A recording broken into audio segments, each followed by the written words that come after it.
કોણ છે તું? મેં કાળકા છું. કઈથી આવી? રાજપરાથી. કે તો કે અંબે માં આવે. તે કે એમને મળવા જ ગયેલી કે હવે પાકો થઈ ગયો માતાજી છે એટલે બધા પગે લાગવા માંડ્યા. બધા પગે લાગી રહ્યા પણ પેલી ખમા ના કરે. માતાજી શું છે કે હજુ એક બાકી છે કે તો કોણ કે ઘરવાળો એનો બાકી હતો કે પગે લાગવામાં.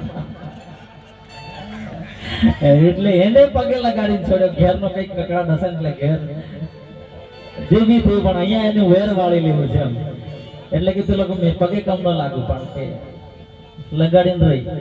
પ્રોગ્રામમાં આવતા હતા રસ્તામાં એક બાઈક વાળો આમ ઊંચા પગ કરીને પડી.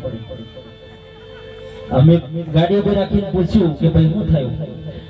કે કઈ નહીં જગદીશભાઈ, તમે એવું લાગે તમારા પ્રોગ્રામમાં જ આવતેલો કે તો પણ પડ્યો કેમનો? તો કે એક વળાંક આવ્યો તમે વળી જો. હા બરાબર.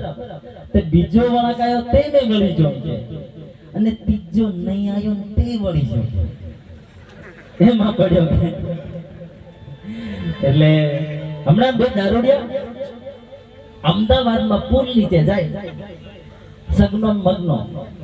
સગનો કે હેરા સગના કે હેરા મગના કે આ પુલ ઘણો થયો તો કે મારે માથે અથડાવા કરે કે પેલા ફાસ બહુ ફાસ થઈ ગયેલા તો કે મારે માથે અથડાવા કરે કે તો પેલો સગનો હેટો વળીને જાય, નીચે નમીને જાય. પેલો પુલ અથડાઈ નહીં જાય ને એમ કરે.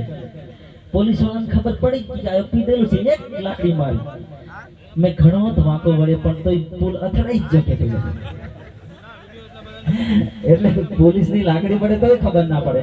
અને જેમ તેમ કરીને ઘરે પહોંચ્યા, ધાબા પર ઊંઘવા ચડ્યા. અને તમને ખબર ને અત્યારે તો ઉપરવાળો શિયાળો ભૂલી ગયો કે ખબર નહીં, ચોમાસા શિયાળો ભેગું થઈ ગયો. સગનો મગનો ધાબા પર ઊંઘે. તે સગનો કે મગના ઓઠ લાગે. શું થયું? તે કે વાદળ કોણ થઈ ગયું. તે એક ગામ કોણ થઈ જતા તે ખબર નહીં. આ વરસાદ પડે કે પાણી પડે એટલે વીજળીનો ભડાકો થયો. તે કે હે હાવ હોઈ જાકે. કેમ? તે કે બિલ્ડિંગ વાળા આવી જાકે બંધ કરી દેશું. એટલે આજકાલની ઋતુઓ પણ માણસ પ્રમાણે થઈ ગઈ એવું લાગે છે. કદાચ કોઈ વર્ષે આવું લાંબુ ચોમાસું, લાંબો વરસાદ શિયાળામાં નતો પણ આ વર્ષે ખાસો બધો વરસાદ શિયાળામાં પણ પડ્યો. ને અમારા સાજીદા મિત્રોને ખાસ વિનંતી કે આવી જજો. અહીંયા ઘોડલા અમારા સમાભાઈ અને પબ્લિક ઇંતજાર કરે છે.